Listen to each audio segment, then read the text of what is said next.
Olá, tudo bem? Estamos começando mais um ADMcast, o podcast que te mostra que a administração está em tudo. Eu sou Maria Rita Werneck, é um prazer receber você aqui no canal A Serviço da Administração e também no Spotify. Eu já aproveito para te convidar para você se inscrever no nosso canal, no canal A Serviço da Administração, nos seguir no Spotify e também seguir as redes sociais do CRA São Paulo. E não esqueça de curtir esse vídeo e também de comentar.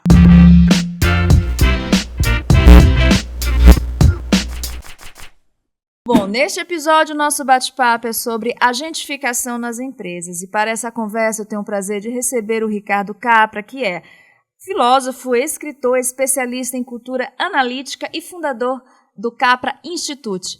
Tudo bem, Ricardo? Seja muito bem-vindo. Prazer recebê-lo aqui no ADMcast. Tudo bem, Maria Rita. É um prazer estar com você. Parabéns pelo programa. Está muito bacana o ADMcast. E obrigado por esse convite. Vamos falar um pouco desses novos agentes dentro do ambiente de trabalho, né? Vamos, com certeza. E já, assim, de início, eu gostaria que você nos explicasse como podemos compreender esse fenômeno, né, da agentificação nas empresas e como ele pode ser até um diferencial para os empreendedores, para os empresários, principalmente os pequenos e médios, né?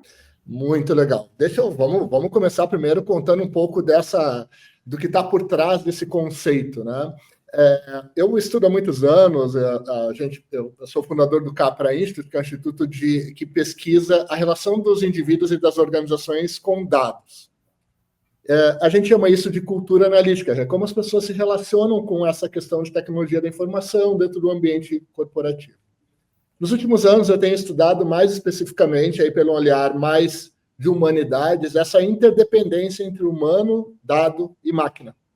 E eu estou começando por aqui para chegar na questão da explicação e da agentificação, porque, na verdade, o que está acontecendo é que nós, humanos, pessoas de negócio, do mercado de uma maneira geral, estamos nos relacionando de uma outra maneira com dados, através de diálogo.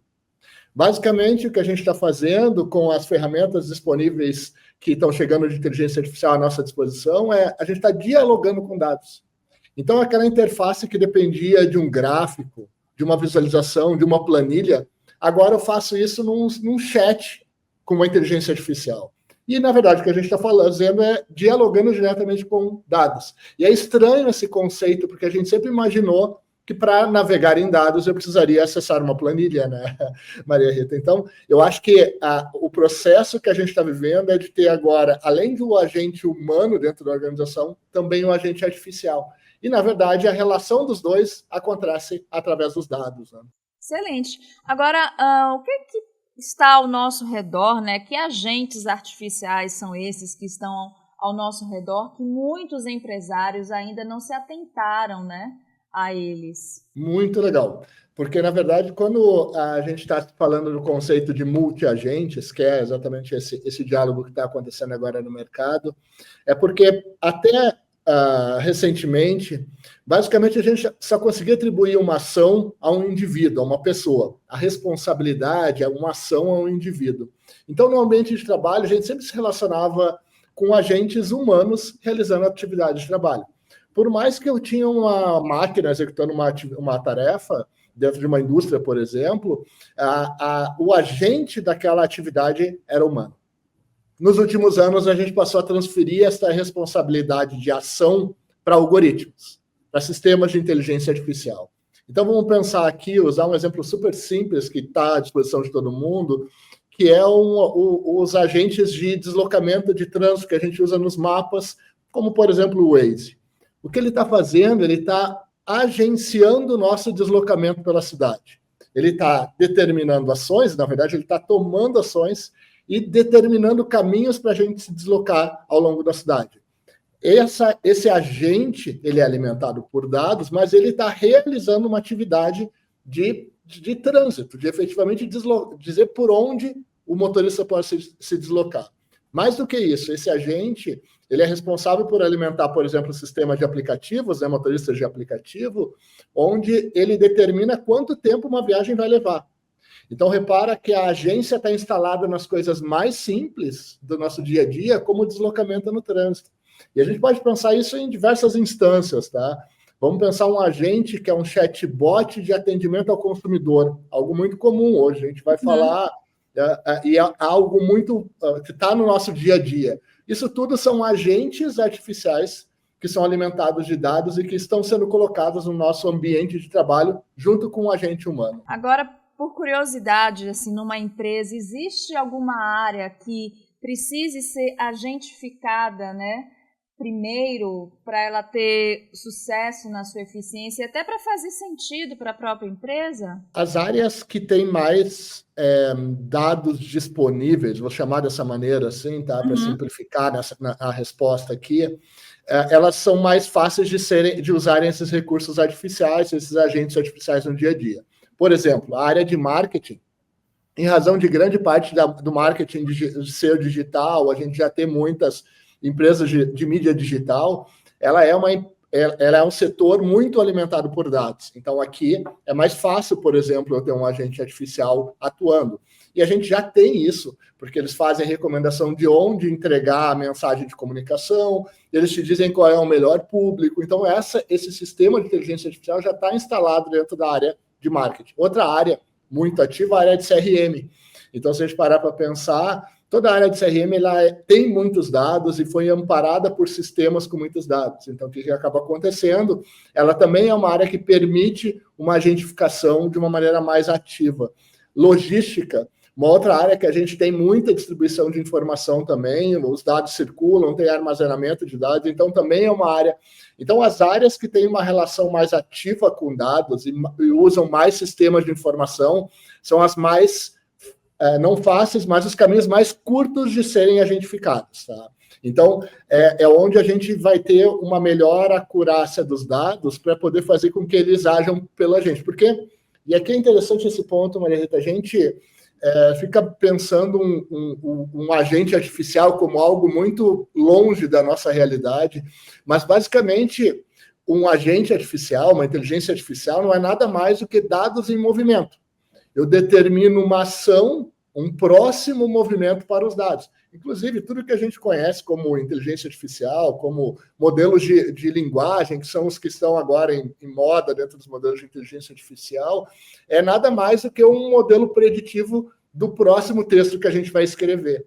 Então, dito isso, tá, as áreas de negócio dentro do modelo de gestão tradicional, que são mais que tem mais dados disponíveis, que estão acostumadas a lidar com mais dados, elas vão ser as primeiras a usar esses recursos de agentificação, inteligência artificial, algoritmos no dia a dia. Não, e é muito bacana você trazer esses pontos aqui para a nossa conversa, porque muita gente que está nos assistindo provavelmente deve estar pensando, mas só negócios que são relacionados à tecnologia, só negócios que são relacionados a modelos digitais é que devem fazer essa agentificação. Inclusive, eu até preparei uma pergunta te perguntando isso, né, Ricardo? Se existe algum modelo de negócio específico para fazer essa agentificação, ou se qualquer modelo de negócio ele pode fazer uso disso? Qualquer modelo de negócio, Maria Rita. Inclusive, negócios menores, eles têm uma característica de conseguir experimentar mais rápido.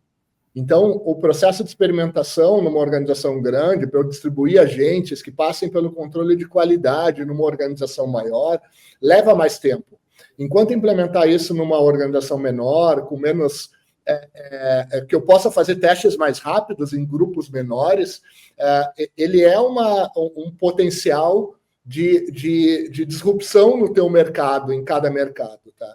Então, podemos pegar exemplos de mercado, não necessariamente trazendo nomes, mas exemplos de mercado. Uma pequena seguradora, ela tem uma capacidade de navegar em dados e usar instrumentos digitais sem passar por todos os policies que uma grande seguradora precisa passar. Então, para ela é mais fácil ativar um recurso de uma inteligência artificial, testar um chatbot, testar um algoritmo e um agente artificial. Inclusive, alguns anos atrás, a OpenAI, que é a produtora do ChatGPT, que é uma das mais populares ferramentas do mercado, ela criou o conceito de marketplace. O que significa isso? Qualquer pessoa que tenha uma conta paga do ChatGPT, num valor lá, acho que são $20 que paga por usuário, tá? Tem condições de criar seus próprios agentes. Como assim, Capra? Vamos lá, vou trazer isso para a prática, tá? Vou dar um exemplo real, tá? Eu fui lá e criei um chatbot, um agente artificial, que se comporta como se fosse o Sócrates, o filósofo Sócrates. Eu ensinei para ele sobre os livros, eu ensinei sobre o que o Sócrates falava, e ele assume esta identidade, essa responsabilidade de conversar com as pessoas no tom do Sócrates. Então, reparem que eu simplesmente tenho uma conta paga e eu consigo ativar um recurso de diálogo através desse sistema. Então, num pequeno negócio, numa pequena empresa, às vezes é muito mais fácil de tu poder fazer um teste como esse do que numa grande empresa que tu vai ter uma série de normas de segurança que precisam ser atendidas. Então, eu acho que está mais fácil de modelos ágeis serem usados dentro de pequenas empresas do que necessariamente em grandes nesse momento, tá, Maria? Maravilha. Eu, particularmente, sou encantada com essa tecnologia, sou uma entusiasta, acho incrível, mas eu sei que muita gente também, assim como eu, aprecia, quer fazer parte, mas tem medo dos riscos. Aí a minha pergunta agora é sobre esses riscos, né, Ricardo? Quais são os riscos reais de terceirizar, digamos assim, as decisões, né, para esse fenômeno da gentificação? Sabe que isso tem um nome, né, Maria? Isso chama-se Síndrome de Frankenstein. A Síndrome de Frankenstein é quando a gente cria algo, coloca no mundo e tem medo de que isso que a gente colocou no mundo reaja contra a gente, que a gente perca o controle sobre isso e ele vai nos atacar. E tem esse nome exatamente por causa do romance da Mary Shelley, quando o cientista, que é o Frankenstein, né, cria um monstro, naquele caso, né, cria uma... E esse monstro se rebela contra o cientista porque ele não se entende no mundo e acaba depois matando o cientista, né? E isso chama-se... E se a gente for pensar os robôs, né? A gente, quando vai pensar em robô, sempre pensa no robô como o exterminador do futuro, né? Uma lógica de que são os robôs que agora foram hackeados e que agora eles tomaram um domínio, entenderam a Terra e agora dominam a Terra e matam toda a população do mundo. Sim. Quando na verdade, a gente vai pensar, e a eletricidade que ligou o monstro do Frankenstein, na verdade, é o que alimenta tudo que a gente faz.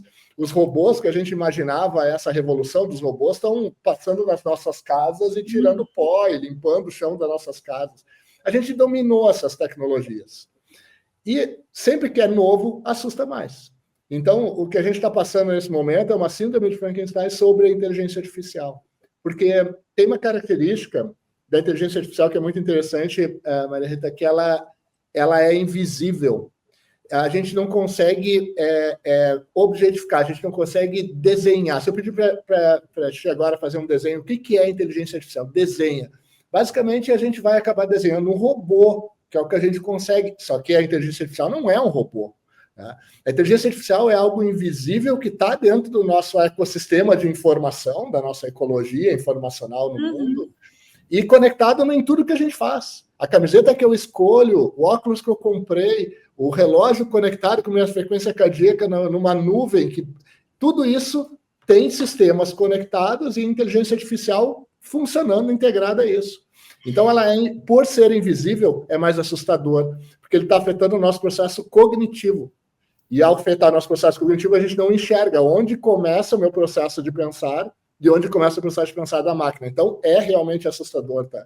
Bom, muitas empresas, Ricardo, acham que instalar um agente tecnológico é o mesmo que se transicionar tecnologicamente. Eu gostaria de saber qual é a sua opinião sobre isso e se você acredita que esse fenômeno da agentificação é um fenômeno cultural ou um fenômeno tecnológico? Muito bacana, e ele é cultural. Ele é cultural e é fácil de determinar isso, porque ele é ativado por meio de diálogo. O prompt, que é a maneira que a gente se relaciona com a inteligência artificial nesse momento, a maneira que foi criada, ela é uma maneira de diálogo. Basicamente, é uma forma dialética da gente conversar com o código. Isso faz com que o meu desenvolvimento de um agente artificial não passe mais por conhecer uma determinada tecnologia ou uma interface de tecnologia específica para programar.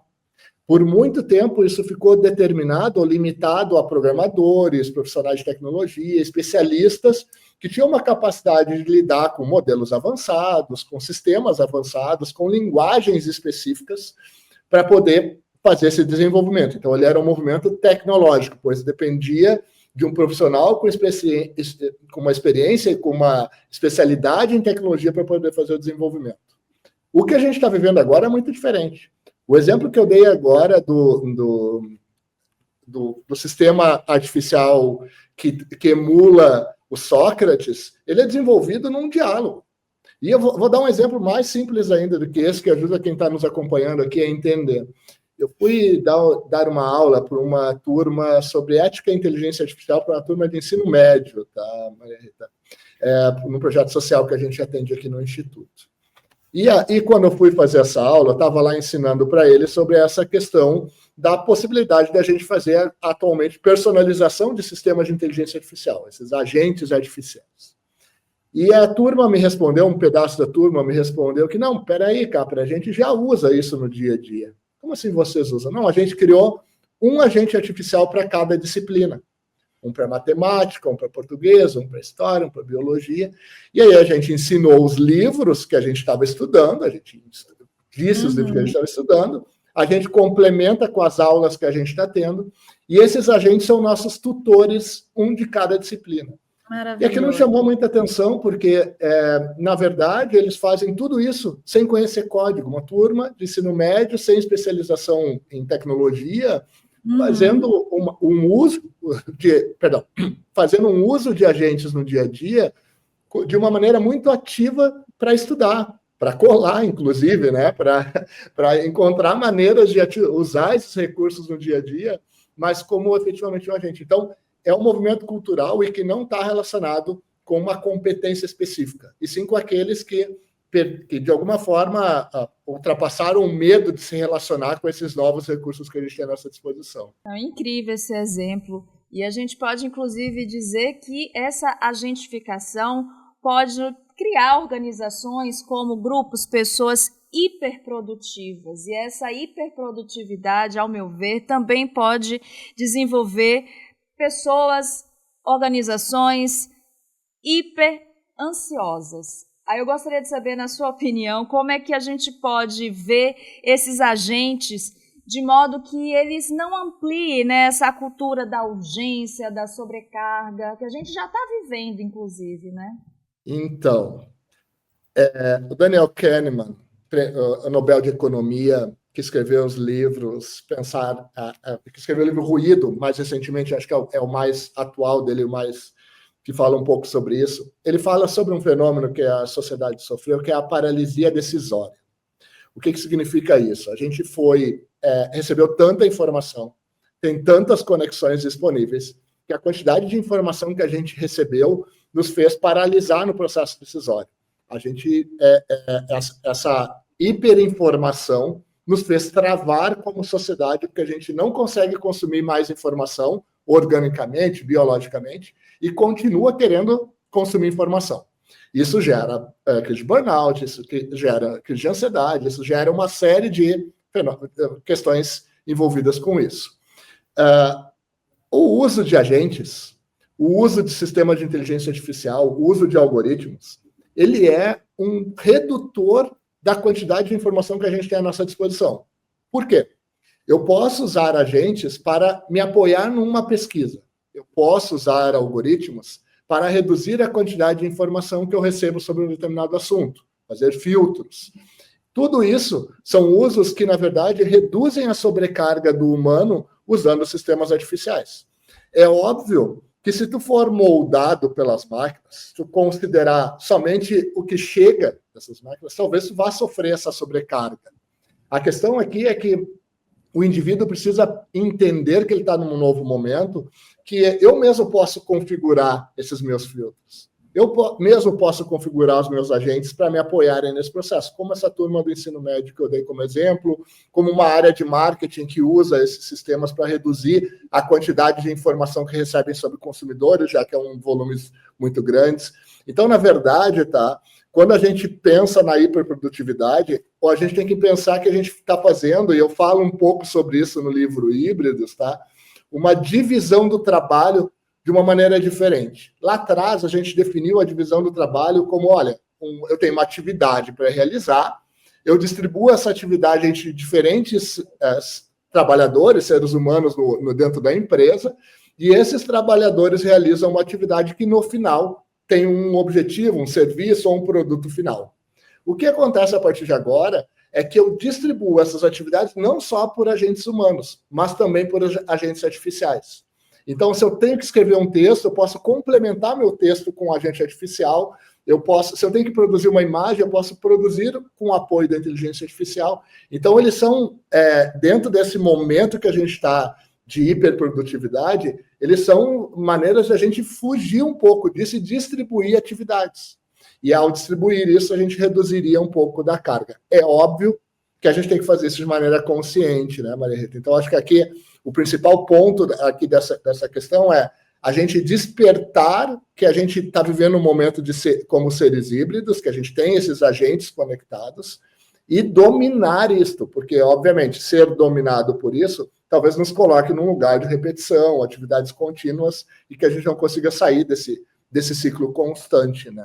Agora, já que a gente pode, né, a partir da nossa conversa aqui e de outros estudos que a gente vê por aí sobre essa relação máquina-homem, como é que a gente consegue definir o papel do humano hoje em dia nas empresas, né? Já que a gente está falando de um ambiente híbrido sob várias óticas, né? Vários fatores, não só nessa relação, mas a gente tem o próprio comportamento hoje do trabalho, né? As empresas se adaptaram ao hibridismo e isso influencia também culturalmente. Então, como é que a gente consegue ver esse papel do humano nas empresas hoje? Tem uma questão bem interessante na tua pergunta, que é sobre o que a gente considera trabalho até agora. Porque se a gente conversar com qualquer pessoa, parar uma pessoa na rua e conversar com essa pessoa, basicamente a pessoa vai se apresentar, dizer seu nome, eu sou o Ricardo e eu faço determinada atividade. Ou seja, o trabalho atualmente é parte da nossa identidade. Aquilo que a gente se define no mundo, ele é caracterizado, é o nosso sobrenome, faz parte do nosso sobrenome o nosso trabalho. A gente se apresenta, eu sou advogado, eu sou empreendedor, dependendo de cada função, a gente sempre vai dizer o nome e complementar com isso. O que a gente está vivendo agora é um momento de mudança dentro desse cenário, porque o que a gente realiza de atividade até agora, muitas vezes repetitivas, vai ter sim o subsídio de um recurso artificial que vai realizar parte dessa atividade. E o trabalho vai ser ressignificado. Aquilo que a gente considera como uma atividade de pensar, uma atividade que eu estou realizando dentro do trabalho de pensar, muitas vezes ela é uma atividade repetitiva em cima de dados. Vou dar um exemplo aqui para tangibilizar na conversa. Vamos pensar um advogado, uma advogada que realiza suas atividades lá no dia a dia. Uma boa parte desse trabalho do advogado e da advogada é ler documentações. Ao ler todos esses documentos, isso toma um longo tempo, para poder fazer um resumo desse material. Pegando um exemplo super simples aqui, mas acho que ajuda quem está nos acompanhando. Imaginem que, a partir de agora, eu posso usar instrumentos artificiais treinados para isso, de acordo com características de aferição, que eu possa supervisionar o trabalho deles, para ler e resumir esse trabalho para mim. Então, aquilo que talvez fosse o que mais tomava tempo dentro de uma atividade do advogado, dando exemplo aqui, tá?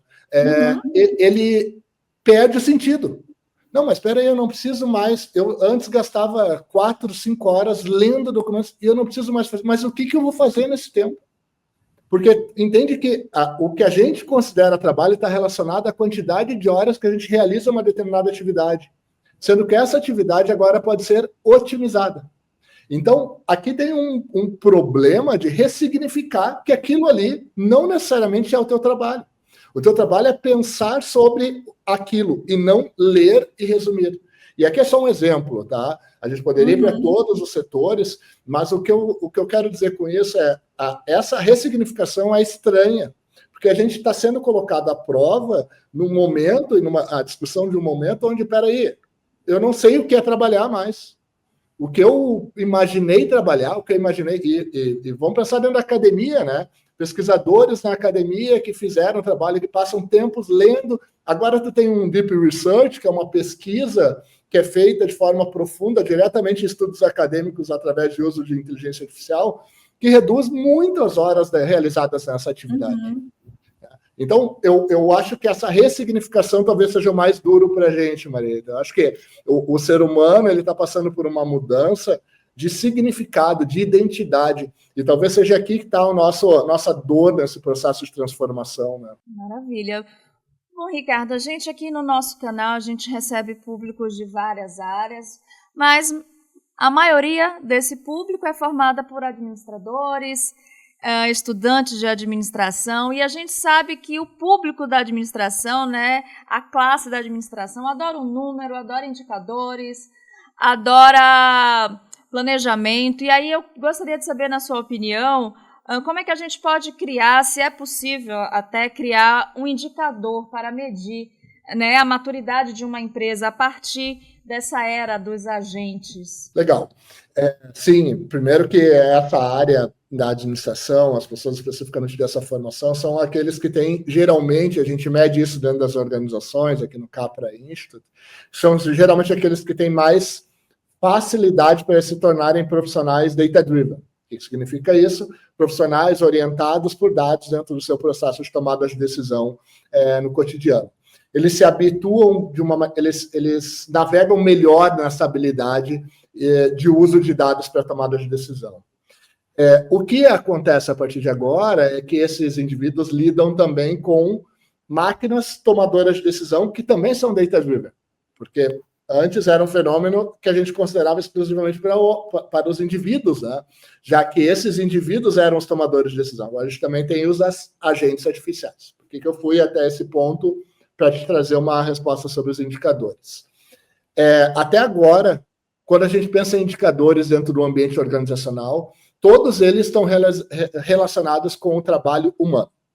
Se a gente olhar para metas, KPIs, indicadores, de uma maneira geral, para fazer gestão de um negócio, as escolas de administração que nos trouxeram até aqui nunca consideraram que a gente teria um agente artificial executando parte das tarefas. Então, toda unidade de medida é relacionada ao gerenciar humanos. O que a gente precisa entender dentro desse novo momento da administração é que agora a gente precisa fazer gestão de agentes artificiais também. Lá no meu painel, que eu olho os indicadores de trabalho das pessoas, as horas que elas estão realizando atividades, eu também vou ter que olhar as máquinas executando atividades. Os agentes artificiais executando tarefas e realizando atividades nos mesmos painéis. Nós vamos fazer gestão de agentes, não de tarefas humanas, de agentes. E dentro desses agentes, eles vão se relacionar. Eu vou ter uma atividade que é realizada parte por humano, parte por agente artificial, e eu vou monitorando esses novos indicadores. Então, quando a gente, dentro da área de administração, conseguir observar esse movimento, não só uma gestão de humanos, e sim também agentes artificiais realizando atividades, a gente vai conseguir enxergar um pouco mais esses indicadores de evolução. Por enquanto a gente usar os mesmos indicadores e as mesmas metas para fazer gestão de trabalho, a gente só vai estar enxergando o lado que é realizado pelo humano. E a gente está desconsiderando tudo aquilo que é realizado por agentes artificiais. E só para trazer, de novo, sempre bom tentar materializar aqui os exemplos que eu estou dando, vamos pensar na maneira que hoje uma empresa de aplicativos como a 99, transporte por aplicativo como a 99 ou como o Uber, seja lá qual for a empresa, boa parte ou grande parte da gestão deles acontecem a gestão deles é feita de sistemas artificiais. Eles têm indicadores, eles têm métricas, eles têm painéis, mas os painéis estão monitorando os agentes artificiais, muito mais do que a execução humana. Porque o agente artificial, no caso deles, é o que tem o peso maior na recomendação, no trajeto, no evitar o deslocamento que vai reduzir o custo da viagem, ou melhorar o custo da viagem, o motorista e assim por diante. Então, a gestão passa a fazer gestão também de outros recursos, que não só humanos dentro do trabalho. Então, isso é uma mudança fundamental dentro do que a gente entende como administração, porque para toda a administração, a gente sempre considerava um indivíduo humano, uma pessoa realizando uma atividade. E aqui tem uma mudança drástica nessa maneira de fazer. Excelente. Agora, na sua opinião, quando a gente fala de ética, inclusive muitas pessoas, né, não vou dizer que criticam, mas levantam essa questão da ética. Como é que você vê a fronteira ética da agentificação nas empresas? É fundamental a gente fazer essa discussão. Só tem um ponto que me chama a atenção, que é até 2 anos atrás, onde que estava a ética na discussão das organizações. Porque como esse assunto adormeceu, né, Maria Rita? Ele ficou, ele não surgiu, ele não era falado, ele estava lá em manuais de ética das empresas que nunca foram atualizados, né? Mas a gente não falava sobre ética. Então, só o fato da inteligência artificial ter trazido a gente discutir o tema da ética já é algo importante. Dito isso, tá? Por que é tão latente essa conversa? Porque um agente artificial, um sistema artificial, ele não carrega por os seus princípios, ele não tem seus valores pré-estabelecidos pela família, pela escola, pelo lugar que ele reside. Na verdade, ele é colocado no mundo a partir de códigos. Em razão disso, ele não carrega os valores, as premissas. E por isso que quando a gente fala na agentificação, tá, nesse uso de agentes artificiais, a gente deveria que um agente artificial, para entrar no trabalho, ele deveria passar por uma camada técnica, então uma configuração, normas de segurança, sistema de integração com os outros sistemas que eu tenho na empresa. Ele deveria passar por uma camada de contexto, ou seja, as regras de negócio, como ele vai operar no dia a dia, e ele deveria passar pelo RH. Afinal, todos nós, quando entramos numa empresa para trabalho, a gente passa pelo RH. O que o RH vai fazer? Determinar as regras éticas da empresa, os valores dela, o que ela entende como cultura, para que as pessoas se adequem a esse ambiente e que a cultura da empresa seja preservada de alguma maneira. A gente vai ter que fazer o mesmo com os agentes artificiais que estão chegando. Ele vai ter que passar por um processo de seleção, configuração e adaptação para o ambiente de trabalho. Então, é fundamental realmente a gente estar discutindo ética agora, por quê? Porque a gente tem mais do que uma agência humana, a gente tem uma agência artificial. Então, se eu tenho um agente artificial, eu preciso novamente discutir se as regras, os conceitos de ética que eu tinha pré-estabelecidos ainda valem. Então, eu acho que é fundamental realmente essa discussão da ética estar acontecendo, mas se a gente olhar as discussões sobre ética, elas são as mesmas desde do surgimento dos filósofos lá que discutiam filosofia, a ética, porque não tem nenhuma novidade, mas sim precisa ser trazido novamente à tona no momento que a gente tem um novo fenômeno, um novo agente no mundo, né? Porque talvez isso a gente não imaginasse, porque toda a discussão ética sempre passa por uma agência do humano, e agora tem uma mudança nesse contexto, né? Exatamente. Agora, na sua opinião, qual é o ponto de intersecção entre a cultura organizacional e a cultura analítica? E o que é que pode sair, né, desse encontro? Legal. Tá legal tu trazer esse ponto, porque isso se mistura muito, né? Primeiro porque a cultura organizacional, de alguma maneira, ela é responsável por todos os parâmetros dentro da empresa.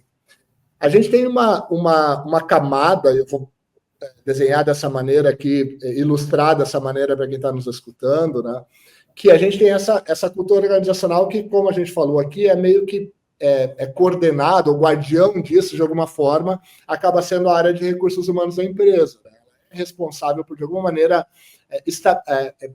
a diretoria, o C-level, é responsável por organizar essa questão da cultura organizacional. O que surgiu nos últimos tempos é uma discussão sobre essa cultura da técnica, cultura de dados, para que a gente tenha um sistema de governança dos dados, da tecnologia, de maneira melhor. Porém, a cultura analítica está no meio disso. Porque, como eu disse no início, a partir de agora, qualquer pessoa se relaciona com dados sem necessariamente ter conhecimento técnico.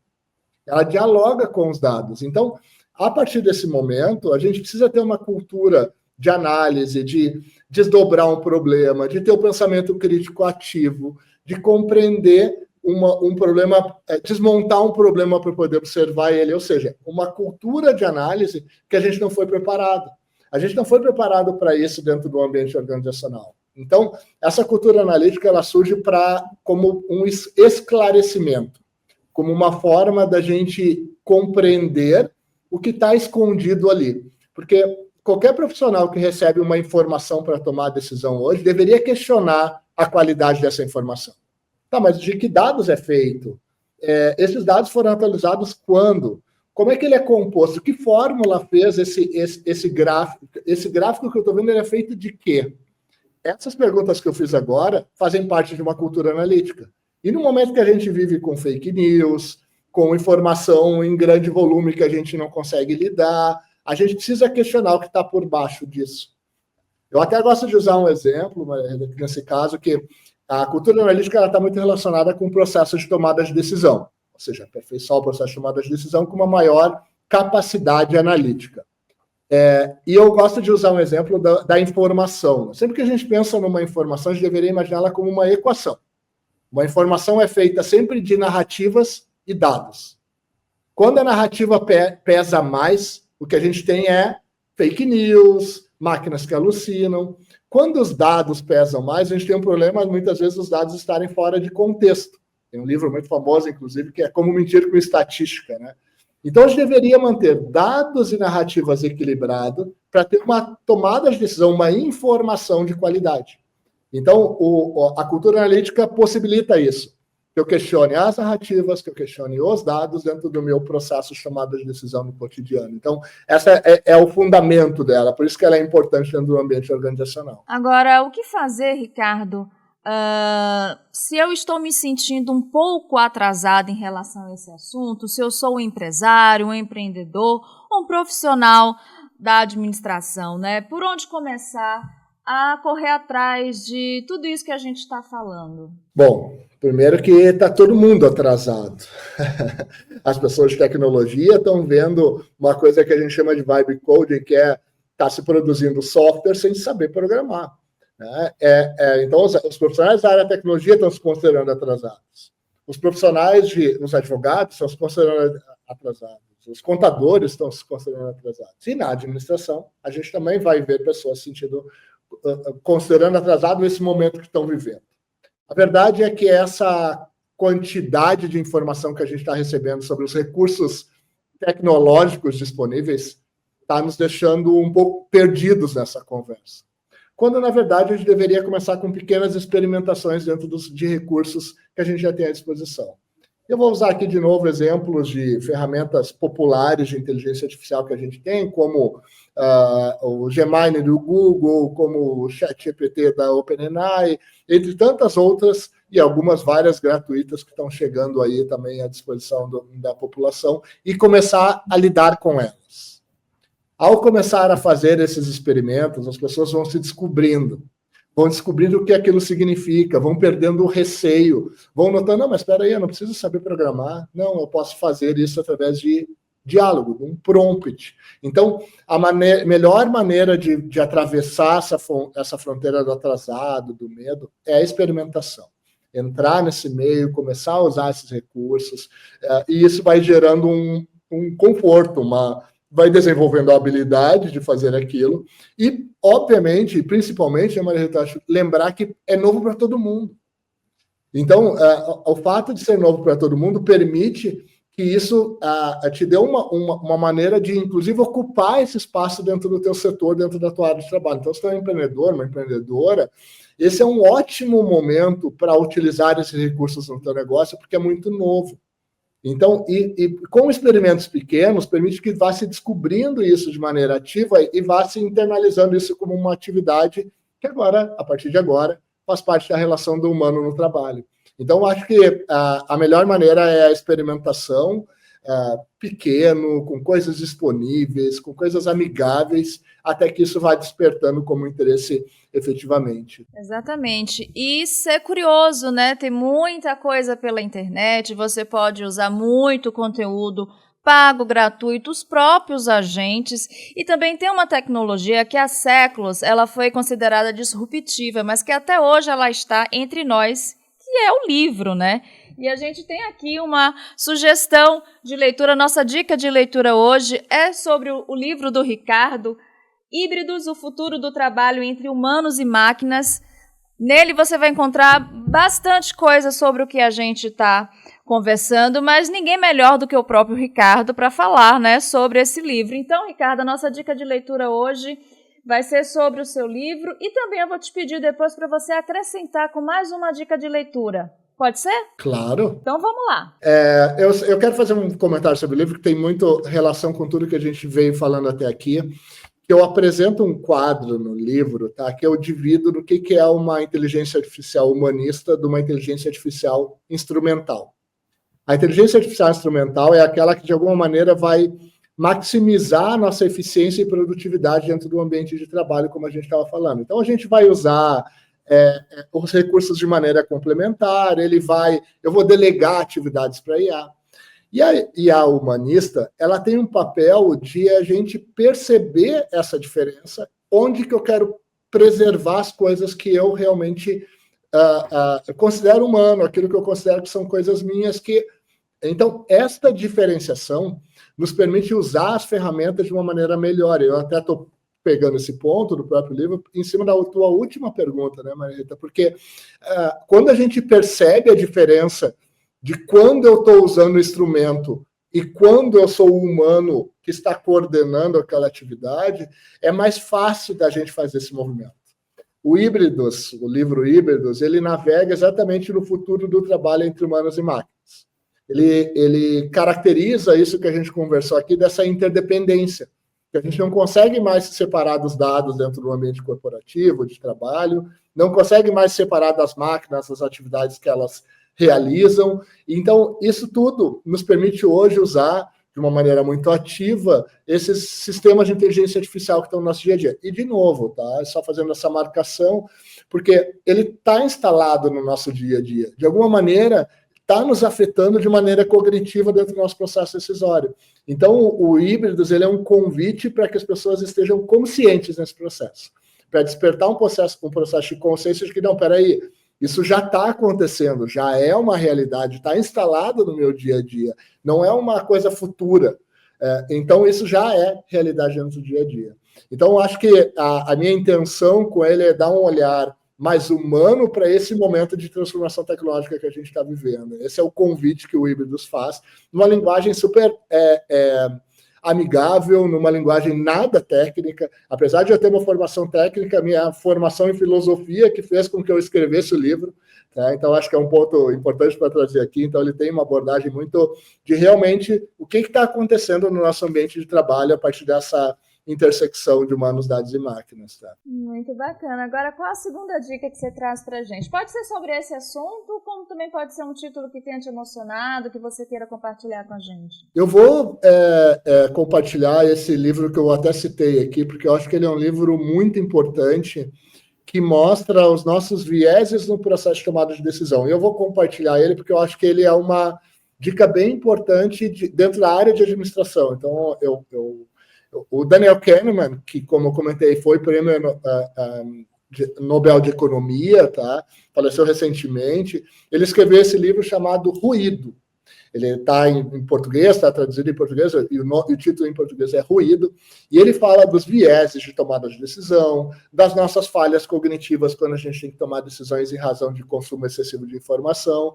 Então, acho que ele é um livro que tem muito a ver com o que a gente falou aqui. Ele não vai traçar necessariamente o diálogo da inteligência artificial, mas sim essa quantidade de informação e ruídos que nos afetam na hora de tomar decisões. Então, acho que é uma leitura bem interessante e complementar e que para pessoas da área de administração, dentro do nosso tema aqui, vai fazer muito sentido. Excelente, muito obrigada pelas dicas. Agora, uma curiosidade, né? Você tem formação em filosofia, mestrado na área. Como é que um filósofo, até acadêmico, posso dizer, né, se interessa por esse assunto, se começou a se interessar por algoritmos, linguagens binárias, enfim, tecnologia? Então, minha formação é técnica, tá? Eu primeiro sou um programador que funda um instituto de tecnologia que ajuda as empresas a lidarem com tecnologia no dia a dia, com análise de dados, com business intelligence, dentro do analytics, dentro do ambiente do dia a dia. Foi nesse lugar, Maria Rita, que eu descobri que as pessoas não se relacionavam bem com a tecnologia. Só que eu não conseguia entender por quê. Porque eu pensava, naquele momento, de uma maneira muito o algoritmo, a lógica, a sequência de tarefas para construir um código. Então, para mim, aquela forma do humano não compreender a relação com dados, não se relacionar bem com dados, gerava um incômodo, né? Então, e aí eu fui estudar mais profundamente a questão da cultura analítica, que me fez estudar filosofia. Então, na verdade, eu fiz um processo inverso, tá? Ao perceber que as pessoas ao meu redor, quando eu falava de tecnologia, não tinham dificuldade de se relacionar com o tema, eu fui entender por que o humano tinha essa complexidade ou sofria essa complexidade, porque eu não conseguia naturalmente entender isso. Então, eu busquei exatamente na questão da filosofia o complemento dessa área de conhecimento, e que gerou exatamente o Híbridos. O livro nasceu exatamente dessa descoberta de um ser humano interconectado que não se percebe tecnológico. Ele já é, mas ele não se nota e não se percebe dessa maneira. Então, a filosofia ela me fez despertar, talvez, para isso, e inclusive me levou exatamente para o mundo acadêmico, que não era a minha área, eu era da área técnica, e o que me fez ir para o mundo acadêmico foi exatamente esse estudo sobre humanos. E tu veja só, né? A gente começou a conversa falando de agentes artificiais, da agentificação, e a gente termina ela falando sobre humanidade. E você vê que curioso, né? A gente, quando pega seu currículo, a gente imagina que é o inverso, né? Que você primeiro estudou filosofia e depois você partiu para a área da tecnologia. É um pouco desse raciocínio pragmático que a gente tem, né? A nossa sociedade ela é muito assim cartesiana, muito pragmática. Aí quando sai um pouco da curva, a gente se espanta, né? Tem um pouquinho disso também. Bom, Ricardo, para a gente encerrar, uma provocação. Eu sempre faço aqui umas perguntas provocativas, porque eu acho que o nosso público gosta também de saber o que os nossos convidados estão pensando sobre determinados assuntos. E a minha pergunta para você é a seguinte: se você pudesse fazer uma única aposta, uma aposta ousada para o início de 2026, a gente que está encerrando, né, o ano de 2025, iniciando 2026, qual seria essa aposta? Que mudança você acha que a gente pode esperar? O que é inesperado também? O que você está prevendo, né, daqui para frente? Que agentes vão causar impactos na nossa sociedade? Eu acho que o fenômeno da agentificação ele é algo muito forte e invisível. Então, eu destacaria que a invisibilidade dos agentes vai impactar de forma muito forte o ano de 2026, especialmente nos negócios. Porque essa invisibilidade, usando de novo, reforçando o termo, né, ela não está permitindo que a gente note que esses agentes eles estão se distribuindo em escalas absurdas dentro dos ambientes de negócio. Em tudo. A gente está escrevendo um texto, tem um sistema de inteligência artificial complementando esse texto, a gente está ensinando máquinas no nosso dia a dia. Então, acho que esse crescimento matemático exponencial da quantidade de agentes que a gente vai trabalhar no dia a dia, ele é invisível, e isso se torna um fenômeno para 26. Vou dar um exemplo até final aqui sobre isso, que eu acho bacana, tá? Aqui no Instituto, a gente, como eu comentei, é um Instituto para a Cultura Analítica, ajuda as organizações a passar pelo processo de transformação, e o que a gente faz, tem muitos pesquisadores e cientistas aqui. Nós somos aproximadamente umas 100 pessoas. A gente já mediu isso aqui, cada um usa aproximadamente 5 agentes artificiais no seu dia a dia. Um para complementar texto, outro para complementar imagens, outro para fazer pesquisa e assim por diante. Isso significa que eu tenho que fazer gestão hoje de 600 trabalhadores, 500 artificiais e 100 humanos, porque o Instituto é responsável pela ação desses agentes no mundo. E isto, até a gente medir, era invisível. Eu não sabia que cada um deles usavam 5. Então, eu acho que aqui tem um fenômeno invisível acontecendo dentro das nossas organizações, dentro do nosso trabalho, e se a gente não perceber, ele vai ser bem impactante quando a gente descobrir. Então, acho que esse seria o alerta que eu faria para o próximo ano. Muito bom. Bom, quero muitíssimo agradecer a você, Ricardo, por esse bate-papo, por essa conversa, um assunto super interessante que eu tenho certeza que você que está nos assistindo gostou. Quem quiser continuar te acompanhando aqui depois do nosso programa, onde é que te encontra? Muito fácil, eu sou o @capra, CAPPRA, nas redes de maneira geral. E em capra.com.br tem vários textos que eu escrevi. Eu falei do Sócrates IA, vocês podem ir lá e conversar com o Sócrates, tem lá disponível o agente para conversar. Então também é uma maneira de exercitar. Inclusive tem uma característica, né? O Sócrates nunca te responde com uma resposta, ele sempre te responde com uma pergunta. E as pessoas ficam incomodadas conversando com ele porque não estão acostumadas a receber perguntas como respostas de sistemas de inteligência artificial. É verdade. Bom, mais uma vez, Ricardo, muito obrigada. E muito obrigada a você que ficou conosco nesta edição do ADM Incast. Espero que você tenha gostado. Escreva nos comentários o que você achou sobre o nosso programa de hoje. Curta o nosso vídeo. Não esqueça também de seguir as redes sociais do CRA São Paulo, de nos seguir no Spotify. Eu sou Maria Rita Werneck e espero você no próximo ADM Cast. Tchau, tchau.